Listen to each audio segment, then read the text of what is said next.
So let's talk a little bit about designing the sets for the experience. Your book talks a lot about staging experiences, and it talks a lot about work is theater and a number of other topics that we're going to talk about. But it doesn't spend very much time, or actually no time at all, talking about designing the experience in terms of the architecture, the sets, the stages, etc. The basic concept is to design the experience's backdrop or scenery or sets, and to do that you need to start with the core experience and theme. Remember, we talked about a number of these in class: the Chickasaw Nation's Indian Casino, the Luxor Hotel and Casino, the Legacy Golf Club versus the Legacy Golf Course, or that is the Legacy Country Club versus the Legacy Golf Course, and of course Furnace Creek Golf Course, the lowest golf course in the Northern Hemisphere in Death Valley. We also talked about Coots's Tavern and Coots's Pool Hall during Prohibition. Here I actually have a picture of my grandfather behind the bar at Coots's Place in 1936, just a couple of years after Prohibition. You might note that he has a picture of FDR on the wall. Of course, Franklin Delano Roosevelt was the president that ended Prohibition, and of course that made him a great hero for my grandfather. So what should the experience look like? Well, think about designing a new business school and a business school experience for UNLV. It shouldn't be like every other business school. It should be the Lee Business School experience and the Lee Business School building, which somehow represents our idea of what a business school is all about. So what would that experience look like if Disney were designing it? What would it look like if Steve Wynn was designing it? What would it look like if we put you in charge of designing it? After all, you are an experiential marketing expert. Of course, you need to approach this like a set designer approaches the sets and stages for a movie. Some of the issues in designing the stage and its sets. Well, think about the TV series The Big Bang Theory. What are those primary shows? What are the primary sets for that show? Well, of course, it starts off with Leonard and Sheldon's apartment, and then Penny's apartment, and then the hallway between their two apartments,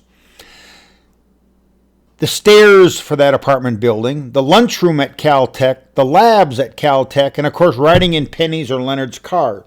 Almost all of the show is recorded in one of those sets. So the architecture is the art and science of designing and erecting buildings and other physical structures. It refers to the layout, that is, how you get into the experience, how you get out of the experience, and then the flow during the experience. Some of the factors that come into play are structures, the form, the size, the color, the textures, the lighting, the sounds. For example, does your grocery store play background music? If you say yes, what is that background music?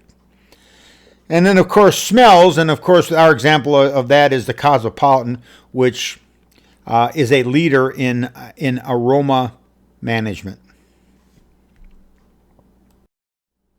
So let's think about an example. So I've always thought that I should open a gourmet hot dog and sausage experience. Not a cheap hot dog place like the ones pictured below, and not something tacky like Snappy's tube steaks, but instead a gourmet hot dog and sausage experience. Well, what should the experience look like inside and out? Obviously not like these restaurants.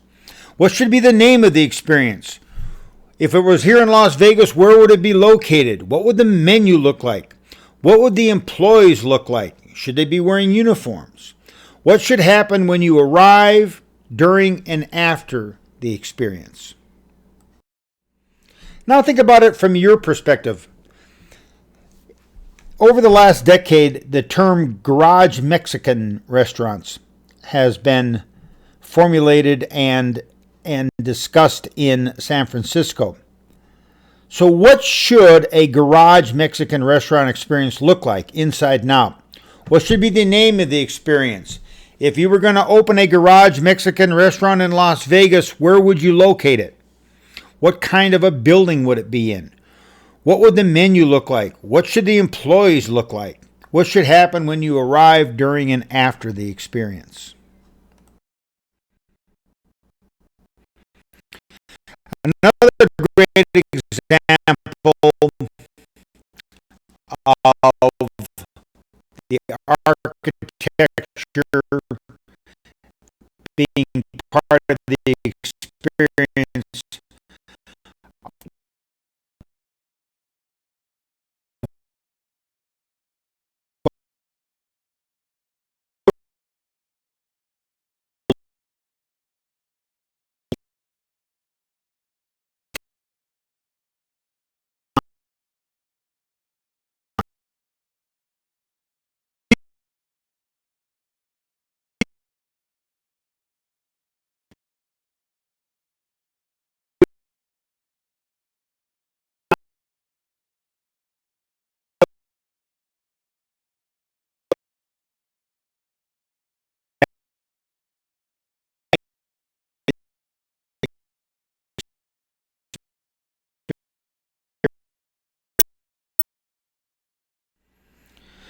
Here are an example of four classics: Old Yankee Stadium and Ebbets Field.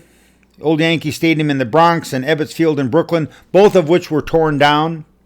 But Wrigley Field and Fenway Park are both more than 100 years old and still used for baseball games today, and in fact are considered to be two of the best stadiums in which to view a baseball game because they imbibe the history and the feeling of the very traditional sport of Major League Baseball.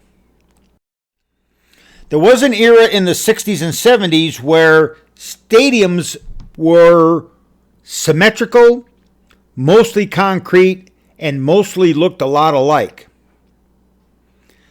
The unfortunate part of this was that these generic stadiums could be built anywhere and did not help create the specific baseball experience for that particular city. And as a result, they created generic baseball experiences.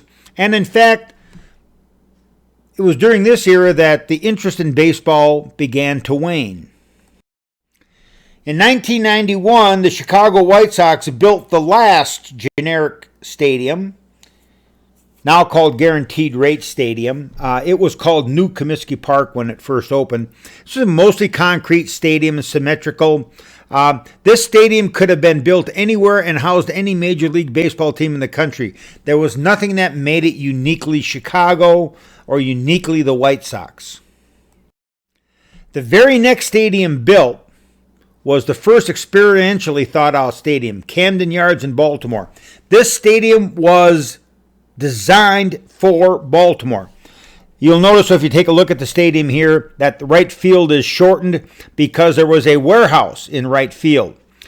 And the warehouse eventually became sort of part of the stadium and part of the neighborhood. The design of the outside of the stadium made it look like it had been in the neighborhood forever. It looks like a 1930s ballpark on the outside. It is exactly what a Baltimore baseball experience should have been like. It was actually built in the neighborhood in which Babe Ruth grew up and where Babe Ruth's father tended bar. Ever since Camden Yards was built, every ballpark since then was designed to be a unique part of the neighborhood, the city, and the team. All these ballparks are part of the Major League experience. In the bottom left down here, we have Petco Park from San Diego. And of course, some of you have probably been to that baseball park. It is, of course, a beautiful park that looks like it has always been in the Gaslamp District. Well, how about the Las Vegas ballpark? Does this ballpark help frame the Las Vegas baseball experience? I don't know what the answer to that is because I have not been to the ballpark in Summerlin, but I do plan to go there in the very near future. How about Allegiant Stadium? Well, the stadium is silver and black like the Raiders. Is it going to create a new, unique Raiders experience, or will it, in fact, support the traditional Raider experience? I'm not sure. In summary, the design of the architecture of the experience is absolutely critical in creating memorable experiences.